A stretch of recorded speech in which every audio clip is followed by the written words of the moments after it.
Bien, ce matin, j'ai un message au cœur qui s'intitule « L'appel ultime ». Dans ce monde, on est en train de déménager, mon épouse et moi. On se déménage de Montréal à Vaudreuil, dans la région de Montréal. Mais tellement de choses. On a tellement de boîtes, tellement de choses. On a besoin d'une vente de garage. D'où est-ce que ça vient avec les années? On est parti justement d'une maison, puis on est allé dans un condo, puis maintenant on retourne à une petite maison. Mais encore, c'est qu'on a tellement de choses, mais ce qui est plus important, c'est pas juste les choses qu'on possède, c'est la vie, la raison de la vie qu'on a à vivre. Les entreprises, intéressant, voulant donner à leurs employés une certaine raison, motivation pour travailler pour leur entreprise, diront à leurs employés, vous n'êtes pas là juste pour travailler pour nous, pour gagner un salaire. Vous travaillez pour nous et que vraiment vous avez une mission, vous avez une vocation. Et alors, pour souligner l'importance de leur entreprise, ils ont des énoncés de mission qu'ils vont communiquer à leurs employés pour que vraiment ils soient plus motivés à, tu sais, pas juste donner des hamburgers, mais vraiment ils vont le faire pour une raison plus élevée. Alors, voici quelques énoncés de mission que j'ai trouvé intéressants. Starbucks. Avez-vous des Starbucks par ici? Oh, OK. OK. Je continue. En tout cas, c'est le café. C'est drôle, vous n'avez pas de Starbucks. OK. Mais Starbucks, ça peut être Tim Hortons, ça peut être, en tout cas, d'autres places qui vendent le café. Voici ce qu'il dit, leur énoncé de mission. Inspirer et nourrir l'esprit humain, une personne, une tasse, un quartier à la fois. Imaginez, tu vends du café, puis supposément, tu es en train d'inspirer l'esprit humain en train de vendre le café. Coca-Cola. Vendez-vous le Coca-Cola par ici? OK, là, ça c'est bien. Voici leur énoncé de mission. Rafraîchir le monde. Inspirer des moments d'optimisme et de bonheur. Créer de la valeur et faire la différence. Voulez-vous faire la différence dans ce monde? Bien, buvez le Coca-Cola. Microsoft. Okay, vous avez entendu de Microsoft, le logiciel, ordinateur. Voici leur énoncé de mission. Permettre aux personnes et aux entreprises du monde entier de réaliser leur plein potentiel. Mais c'est seulement des logiciels qu'ils vendent, mais si tu travailles pour Microsoft, tu vas atteindre ton plein potentiel. Et dernièrement, Nike, pour les souliers de sport et des choses comme ça, ils disent apporter inspiration, innovation à tous les athlètes du monde. Si vous avez un corps, vous êtes un athlète. Tournez à la personne de côté de toi. As-tu un corps? Tu es un athlète, le savez-vous? Un appel, une vocation. Il ne s'agit pas seulement de gagner ta vie, mais c'est plutôt qui tu es. Ce que tu es censé de faire dans ce monde, c'est accompagné d'une passion, d'un sens profond pour notre vie. Dans la Bible, le mot « appel » puis « appeler », on le trouve au-dessus de 880 fois. Quelques questions au sujet de l'appel de Dieu nous interpellent. Est-ce que je vis avec un sens d'appel? Ou est-ce que je vis simplement, j'existe dans le moment. C'est le moment, le plaisir devant moi, mais j'ai pas un sentiment de mission, j'ai pas une vocation, j'existe. Oui, j'aime ma famille, j'aime ma femme, je prends soin de ma famille, puis je paye mes comptes. Mais quelle est la mission de ta vie finalement? Ouais? Est-ce que Dieu est au centre de cela? Est-ce qu'il est un rajout, un numéro que tu appelles en cas d'urgence peut-être? quand on parle de l'appel ultime, on doit comprendre que Dieu est en train de nous appeler. Et quand on dit appeler, on comprend une chose. Si Dieu ne nous appelle pas, il n'y a aucune façon qu'on peut le connaître. Il est celui qui nous appelle. Il doit se révéler. Il n'y a pas d'échelle où, à travers nos bonnes œuvres, on peut accéder à Dieu. Si Dieu ne descend pas, si Dieu ne se révèle pas, il n'y a aucune façon pour nous de le connaître. Et alors, s'il voudrait qu'on le connaisse, il doit nous appeler. Et c'est quand on répond à son appel qu'on peut le connaître. Ma femme et moi, on est mariés maintenant, ça fait 35 ans. Oui, et c'est bon. Et là, il arrive que il y a 35 ans, elle a répondu, quand je lui ai demandé de me marier, 3 mots. Elle a dit « oui, oui, oui ». Et maintenant, elle s'est révélée à moi. Dans les mois qui ont précédé, elle était à Toronto, j'étais à Montréal. On se parlait au téléphone. Et des fois, 1 heure, 2 heures au téléphone. Et on se parlait. Aujourd'hui, elle dirait, « Ron, pourquoi tu ne me parles pas comme autrefois? » Mais des fois, on n'avait rien à dire. On s'écoutait simplement en train de respirer. On était en amour l'un avec l'autre. Mais je l'ai connue parce qu'elle s'est révélée à moi. Elle a ouvert son cœur à moi. Si elle ne serait pas ouverte comme cela, je ne l'aurais jamais connue. Tu ne connais pas une personne sans que cette personne se dévoile à toi, s'ouvre à toi, pour que tu connaisses ce qui est à l'intérieur d'elle. La même chose est vraie avec Dieu. Il doit se dévoiler, il doit s'ouvrir. Jésus dirait, si vous m'avez vu, vous avez connu le Père. Le Saint-Esprit est venu pour nous éclairer. On a besoin de révélation à l'égard de Dieu. Regardez ce que ça dit dans la Bible. Nous l'aimons parce qu'il nous a aimés le premier. Vous savez ce verset. Jésus dit, nul ne peut venir à moi si le Père qui m'a envoyé ne l'attire ou ne l'appelle. Paul dirait que notre Dieu vous juge digne de la vocation, de l'appel. En Philippiens, je cours vers le but pour remporter le prix de la vocation ou de l'appel céleste en Jésus-Christ. Et encore, il nous a sauvés et nous a appelés à une vie sainte. Et Jésus termine, ce n'est pas vous qui m'avez choisi, c'est moi qui vous a choisi. Mais il nous choisit, mais si on ne répond pas, on n'est pas choisi. On est choisi parce qu'on se laisse choisir, on laisse le Seigneur nous choisir. On répond à l'appel et alors on est choisi. Mais c'est lui qui nous a choisis. Alors, il incombe à Dieu de nous appeler à lui, de se révéler, de faire le premier pas. Et toutes les fois dans la Bible, nous lisons à l'égard de Jésus, il appelle les disciples à lui 13 fois dans les évangiles. Venez, suivez-moi, je t'appelle. Alors, C.S. Lewis, un grand écrivain du 20e siècle, il a écrit au-dessus de 40 livres qui sont vendus là, dans 30 langues. Il a écrit le livre de Narnia, si vous connaissez ces livres-là, 100 millions de copies de vendus. Il dit ceci à l'égard de l'appel de Dieu, l'identité qu'on trouve en Dieu. Plus nous laissons Dieu s'emparer de nous, plus nous devenons vraiment nous-mêmes. Parce que c'est lui qui nous a créés. Il nous a inventé un but pour notre vie.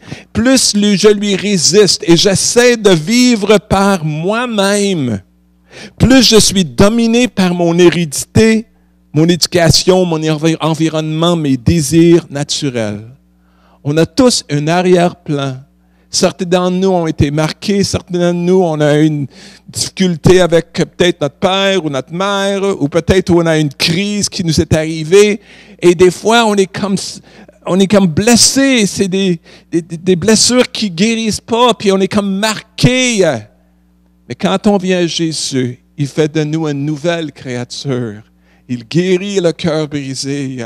Il nous donne une nouvelle identité, une raison de vivre. Et il nous appelle à le servir et à vivre pour lui. Ce que j'ai appris à travers ces années, depuis que j'ai connu le Seigneur, c'est en 1972 maintenant, ça fait 52 ans de cela. Et je me rappelle toujours quand c'est arrivé, j'avais 18 ans. Et je ne croyais pas vraiment en Dieu, j'avais tout abandonné. Pour moi, Dieu était sur une autre planète quelque part. Mais ma mère s'est enlevée la vie, 42 ans. Et notre famille est en crise. Mon père avait connu le Seigneur 6 mois avant. Et durant les funérailles, il connaissait la paix de Dieu. Et moi, je ne comprenais pas, mais moi, j'étais rempli de colère. J'ai dit, s'il y a un Dieu qui m'aime, je ne crois plus en lui. Comment est-ce qu'un Dieu qui nous aime permet que sa mère meure à 42 ans? Et là, il y avait ma sœur de 20, moi 18, mon frère, il y avait à 15 et j'avais une autre sœur de 6 ans. Mais je vais vous raconter à la fin comment Dieu est venu me chercher à la fin de ce message. Avant d'arriver là, j'ai compris une chose à l'égard de l'appel de Dieu. Il y a 3 piliers à l'appel que Dieu fait envers nous. Et c'est tiré justement de l'histoire d'Ésaïe, le prophète Ésaïe, dans chapitre 6. Écoutons ensemble. Ça débute avec ceci. L'année de la mort du roi Osias. Ici, on a une crise qui arrive dans la nation d'Israël. Dieu se révèle comme étant, je veux dire, il arrive que cette déclaration aura provoqué des chocs, des ondes de choc dans la nation d'Israël à ce temps. Le roi Osias avait, il avait régné en Israël pendant 52 ans, dans un temps de prospérité incomparable. Les lois de Dieu ont été honorées. Et à cause de sa présence, la présence de Dieu et la prospérité que Dieu leur a donnée, la stratégie, la nation d'Israël ont connu une liberté, une victoire sur des nations plus fortes qu'elle. Et encore, l'armée d'Osias était solide, victorieux, et nous voyons que quelque chose s'est passé pourtant à la fin du règne d'Osias. Nous lisons ceci. Sa renommée s'étendit au loin. Et il est arrivé que il fut merveilleusement soutenu jusqu'à ce qu'il devint puissant. Et son cœur s'éleva pour le perdre. Et il pécha contre l'Éternel, son Dieu. Quelque chose a pris charge de ses pensées. Il était un homme qui aimait Dieu, mais avec le temps, il est devenu orgueilleux et il a voulu prendre la place même des prêtres qui étaient auprès de lui. Et il a changé. Maintenant, il pensait que ce qu'il faisait était correct, mais Dieu lui disait, non, tu peux pas faire cela. Et même les prêtres disaient, Osias, fais pas ça. Essaie pas de prendre notre place en pensant que tu es plus spirituel que les autres. Et là, il arrive que Ésias est devenu furieux face à tous ces prêtres. Et il a offert des parfums à l'Éternel. C'était seulement réservé aux sacrificateurs. Et Osias, maintenant, est devenu furieux contre ceux qui l'opposaient. Et là, on voit que plus tard, pendant qu'il offrait ce sacrifice défendu, parce que lui se prenait comme une vedette, comme un superstar, et là, Dieu l'a frappé avec le lèpre éclata sur son front. Et Osias fut lépreux jusqu'au jour de sa mort. Il demeura dans la maison écarté comme lépreux, car il était exclu de la maison de Dieu. Un fait terrible pour un homme qui avait fait 52 ans de règne. Il a bien servi son Dieu, mais à la fin, quelque chose s'est passé en lui. Et là, la nation d'Israël est à l'envers. Il se demandait, qu'est-ce qui va nous arriver maintenant? Notre roi est mort. Quel est notre avenir? Les nations maintenant autour de nous sont plus fortes que nous. Ils vont nous envahir. L'idolâtrie maintenant commence à se répandre. Quel est notre avenir? Où est Dieu dans tout ça? Le roi est mort. Et là, nous voyons que Ésaïe arrive, puis Dieu a besoin maintenant d'élever un homme de Dieu au milieu de cette nation qui est à la dérive, qui vit un moment de crise. Et Dieu a besoin de former Ésaïe pour qu'il prenne sa place au milieu de cette nation-là. Et on voit que dans notre vie, les mêmes choses arrivent. Dans notre monde autour de nous, il y a des crises. Des crises dans notre famille, des crises dans notre vie. Peut-être dans ton passé. Pour moi, la crise dans ma vie qui m'a bouleversé, qui a changé ma vie, c'était la mort de ma mère. Et quand elle est morte, cela a bouleversé ma vie. Et 6 mois après, j'ai connu le Seigneur d'une façon personnelle à cause de cette recherche qui débuta avec la colère, mais qui a terminé avec une rencontre avec Jésus et des eaux d'eau vive ont coulé dans mon cœur et j'ai jamais perdu cette relation avec Jésus vivant dans ma vie. Mais pour dire que avant que Dieu puisse faire quelque chose en nous, souvent, nous devons réaliser que les crises de notre vie sont des fois nécessaires parce que cela nous permet d'être enlevés du confort et de la routine de tous les jours. Que si on n'avait pas besoin de Dieu parce qu'on n'avait aucun besoin, est-ce qu'on ira vers Dieu? Probablement non. C'est à cause de nos besoins, de notre manque à l'intérieur, de la conviction qu'on a besoin de lui, de son pardon, de son salut, de sa liberté, de sa paix, qu'on va vers lui parce qu'il nous offre quelque chose qu'on ne trouve pas en nous-mêmes, qu'on ne trouve pas à travers tout ce qu'on vit dans le monde qui nous entoure. On arrive au bout de notre fil puis on se dit, Seigneur, je ne peux plus vivre comme ça, la vie doit avoir plus de sens que ça. Qu'est-ce qu'il y a dans ta vie qui était comme une crise? Et tu te dis, si cela ne serait pas arrivé, je serais plus heureux aujourd'hui. Et vous luttez contre quelque chose dans votre passé, de quelque chose qui vous est arrivé, qui vous a marqué, qui vous a bouleversé, et vous vous posez des questions en disant, Seigneur, où étais-tu dans ces moments-là? Pourquoi as-tu permis que ces choses m'arrivent? Ésaïe sûrement était là. Et Dieu est en train maintenant de se révéler à Ésaïe, de dire, Ésaïe, tu ne peux plus vivre dans ton passé. Mais ce moment que tu vis maintenant, cette crise dans ta vie, est un moment spécial que je te réserve pour me rencontrer, pour te transformer, pour que tu ne vis plus dans ton passé, mais tu vis dans le présent et dans l'avenir que je te réserve.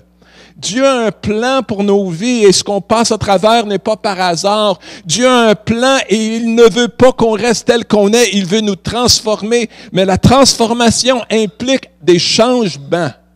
Et si on ne veut pas changer, il n'y a aucune façon que Dieu peut nous transformer. Et c'est là, des fois, il secoue un peu.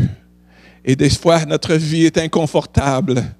Et des fois, ce qui nous arrive, des fois, on se demande, Seigneur, cela n'est pas facile.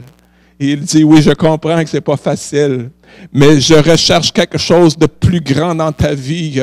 J'ai une bénédiction que tu ne vois pas. Et si tu peux seulement te confier en moi, je t'amènerai vraiment vers le plan spécial pour que tu accèdes à mon trône et que tu reçois une grâce supérieure à tous les problèmes de ce monde.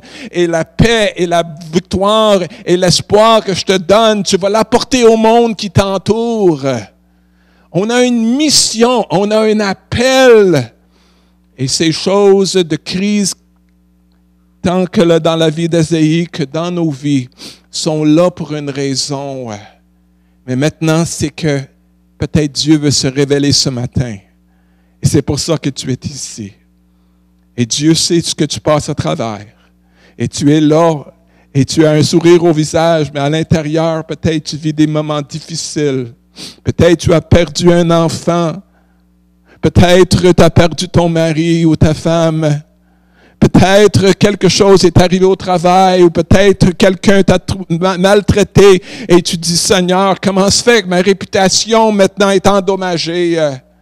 Je ne sais pas ce qui vous arrive, mais je peux vous dire que Dieu a réservé ce moment, ce matin, pour se révéler à nous.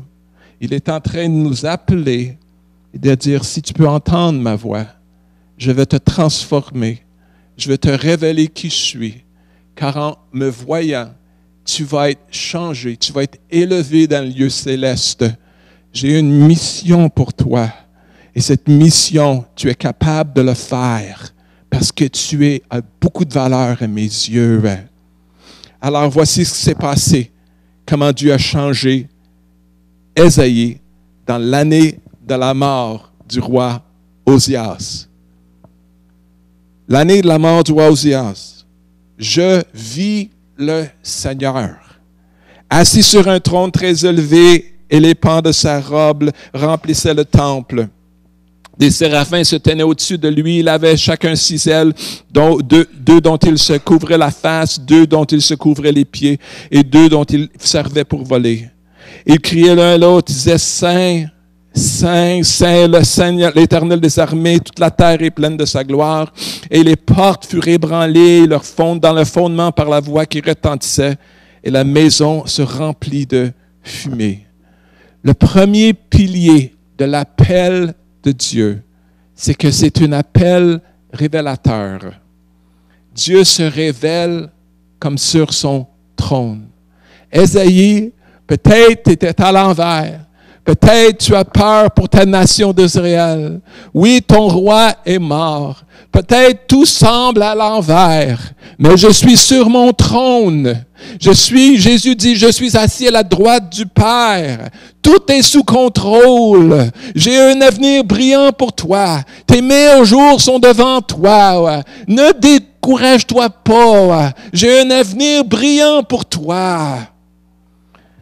Le pan de sa robe remplissait le temple.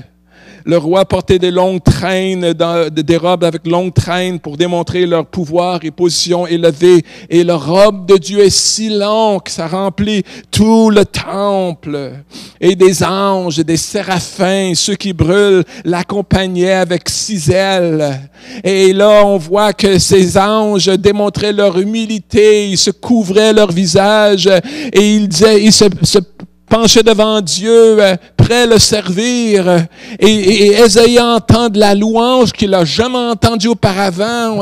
Et il entend la voix des anges, Saint, Saint, Saint, l'Éternel des armées.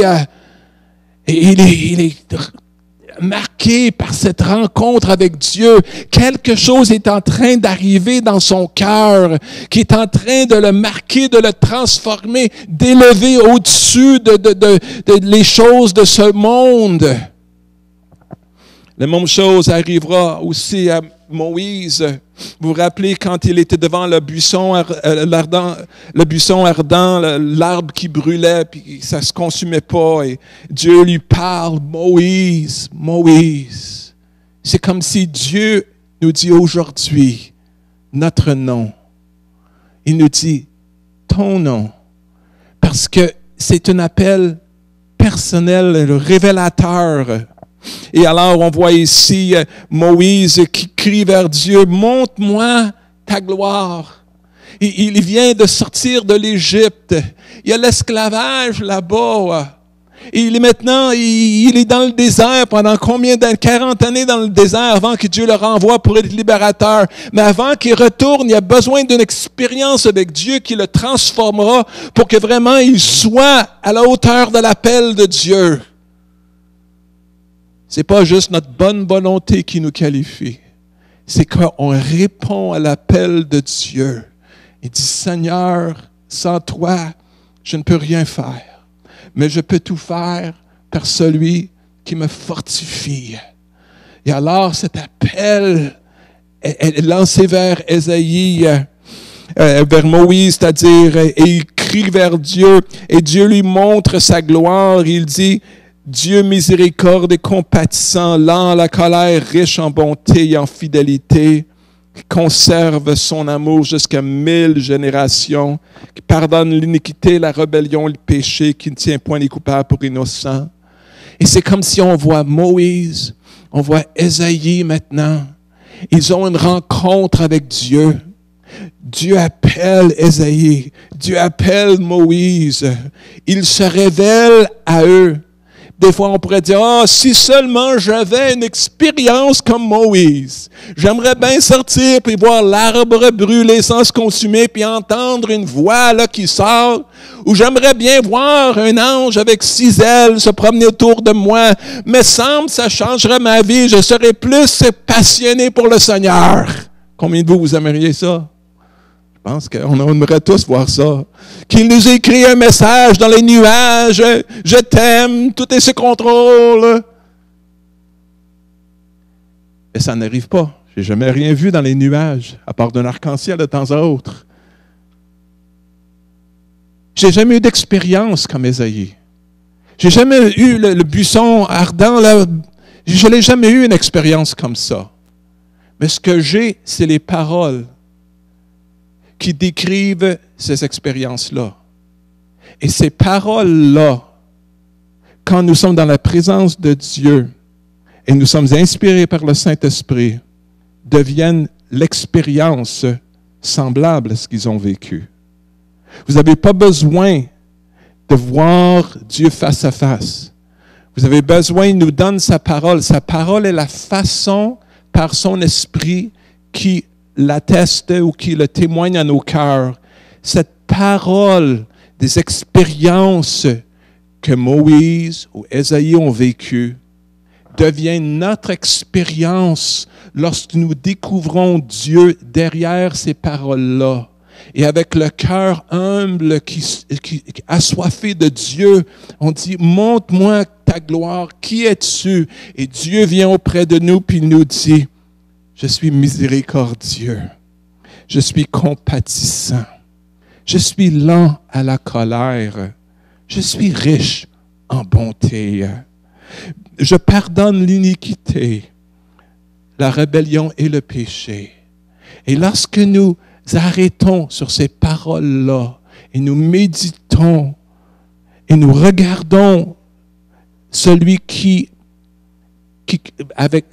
ces paroles démontrent, alors nous découvrons, nous rentrons en expérience, en relation avec ce Dieu qui se dévoile, qu'il nous dit, voici je me révèle, je t'appelle par ces paroles-là, et si tu t'approches devant moi et tu t'arrêtes, et tu mets les autres choses de côté, et tu te concentres sur cette parole que j'ai écrite pour toi, et que tu as un cœur ouvert, un cœur de foi, je te donnerai une expérience avec moi qui est aussi valable qu'Ésaïe ou Moïse.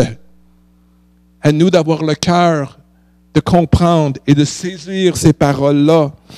En fait, notre Dieu est le Dieu qui était reflété dans la façon qu'on expérimente Dieu, qu'on conçoit Dieu. Mais on ne conçoit pas Dieu juste en regardant la nature. C'est une révélation générale. Mais Dieu a envoyé son Fils pour qu'on puisse le connaître. Et son esprit est là pour nous rendre vivants à l'égard. Jésus a dit, c'est mieux que je m'en aille, j'enverrai le Saint-Esprit et il vous enseignera, il vous témoignera, il vous convaincra de ce que j'ai dit et de ce qui est Dieu. Alors notre connaissance de Dieu, on n'a pas besoin de le voir face à face. Parce que notre connaissance est valable, notre connaissance est réelle, elle est précise selon pas juste des émotions, mais selon une parole écrite qui ne change pas. La parole inspirée de Dieu est devant nous et on connaît Dieu. Et le plus qu'on lit cette parole, le plus qu'on connaît Dieu. Et cette expérience est pour une raison, pour nous motiver, pour qu'on devienne transformés, pour nous élever au-dessus des blessures, des difficultés, des tribulations, toutes ces choses qui nous arrivent, qu'on ne comprend pas, qu'on se pose des questions. Mais Dieu nous dit, je suis sur mon trône. Tu as besoin de me voir 3 fois saint. Tu as besoin de me voir comme celui qui est mort pour toi. En fait, Jésus est mort pour nous.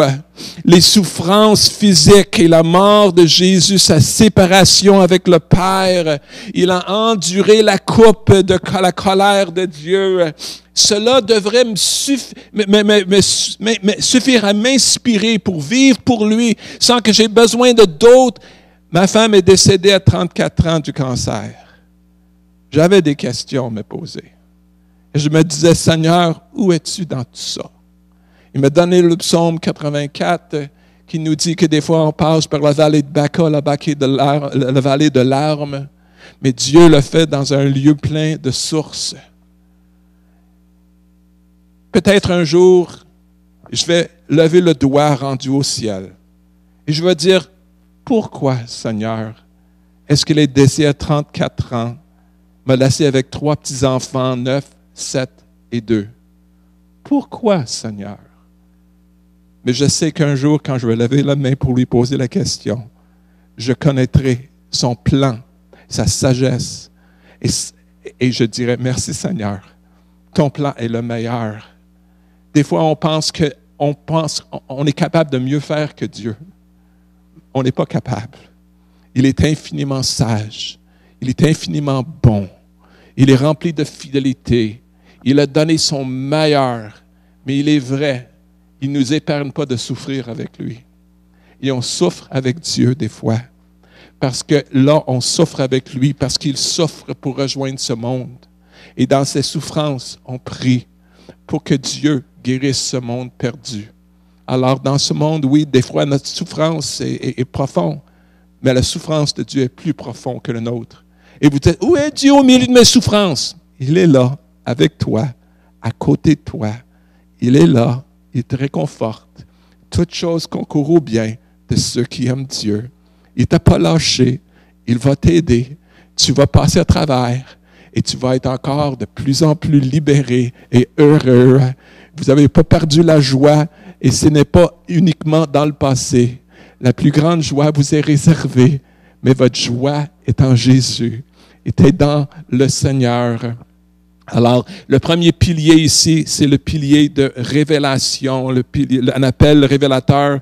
Et les deux autres, très vite, je vais le souligner, c'est un appel personnel et c'est un appel de consécration. Écoutez ces versets. Alors, je dis, malheur à moi, je suis perdu, je suis un homme dont les lèvres sont impures. J'habite au milieu d'un peuple dont les lèvres sont impures et mes rois ont vu le roi. L'Éternel des armées, mais l'un des séraphins vola vers moi et tenant à la main une pierre ardente qu'il avait prise sur l'autel avec des pincettes, il en toucha ma bouche et dit, ceci a touché tes lèvres.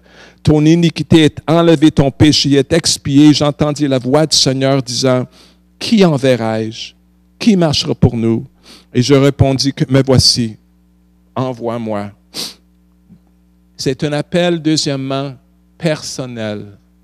À l'âge de 18 ans, quand le Seigneur, ma mère était décédée et moi j'étais plein de colère. Et j'ai dit, Dieu, si tu existes, je t'ouvre mon cœur. Et si tu me transformes pas, si tu ne me touches pas, je saurai pour toujours que tu n'es pas là.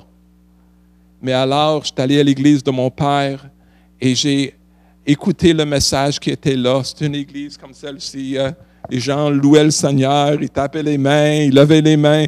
Alors, j'ai dit ça, c'est des gens vraiment un peu flyés, là. Mais quand même, j'ai vu une sincérité. Parce qu'avant, c'était juste la révérence. On disait rien. Mais maintenant, c'était le cœur qui s'ouvrait vers Dieu, qui s'exprimait devant mon Dieu. Et là, j'ai levé ma main quand on a fait l'appel. Et j'ai invité Jésus dans mon cœur. Et c'était comme si quelqu'un est venu justement avec une brosse puis du spick and span, là. Je ne sais pas si vous avez ça ici, là, comme Mr. Clean peut-être. Et il m'a nettoyé l'intérieur et je me sentis purifié, pardonné. Pas à cause que je l'ai mérité, mais seulement par sa grâce et sa miséricorde, il m'a pardonné. Et jusqu'à aujourd'hui, 52 ans plus tard, mes journées sont remplies de « Merci Seigneur ». Merci Seigneur. C'est la gratitude qui est la motivation pour notre service auprès du Seigneur. C'est pas pour essayer de mériter quoi que ce soit. C'est simplement de dire, Seigneur, tu as tellement fait pour moi. Je ne pourrais tout le dire. Alors, c'est un appel personnel. Ésaïe soulignerait ceci. Ainsi parle l'Éternel qui t'a créé, ne crains pas, je te rachète, je t'appelle par ton nom, tu es à moi. Tu as du prix à mes yeux parce que tu es honoré et je t'aime. Et le dernier point, c'est un appel de consécration. Ouais. Ésaïe, simplement, était rendu à un point où Dieu lui dit maintenant, ouais, qui enverrai-je? Qui marchera pour nous? Et je ne sais pas combien de temps ça a pris avant que Ésaïe réponde. Peut-être il s'attendait que les anges répondent. Mais les anges, peut-être il se disait, hey, Seigneur, envoie les anges. Ils ont 6 ailes, là. Ils vont pouvoir se promener plus vite que moi. Et ça va être impressionnant. Tu sais, quand ils vont aller auprès des gens, les gens vont écouter. Et, mais là, il arrive que finalement, on ne sait pas combien de temps ça a pris avant que Ésaïe a répondu. Mais là, peut-être de façon timide, il répond, « Oui, Seigneur, me voici, envoie-moi. » Et peut-être nous répondons aussi de la même façon, « Oui, Seigneur, me voici. Que peux-tu faire avec moi, Seigneur? » Mais parce qu'on répond à l'appel de Dieu, Dieu dit qu'il fera infiniment au-delà de ce qu'on demande ou on prie pour, par sa puissance qui agit en nous.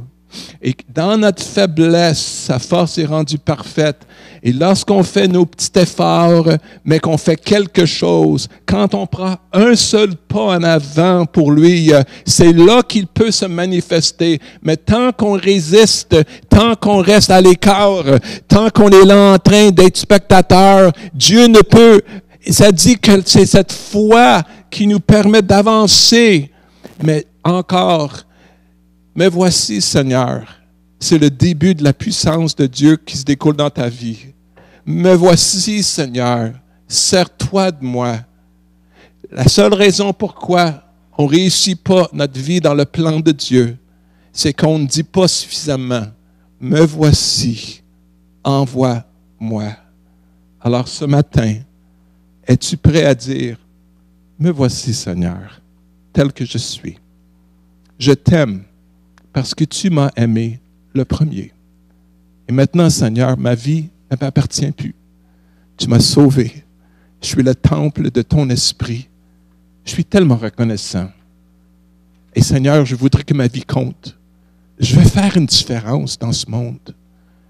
Je veux que Alma et dans la région qui entoure, que des gens te connaissent. Aide-moi, Seigneur, à faire luire ta lumière qui est en moi. Aide-moi à faire quelque chose. C'est pour ça qu'on a l'Église. Chaque membre est utile. Personne n'est autoproclamé pour qu'on peut dire, moi, je peux faire ce que je veux. On est tous liés l'un à l'autre. Jésus à la tête. Et on est évalué, on est testé, on est redevable l'un à l'autre. C'est comme ça qu'on grandit. On n'est pas parfait. Si vous cherchez l'Église parfaite, venez pas ici.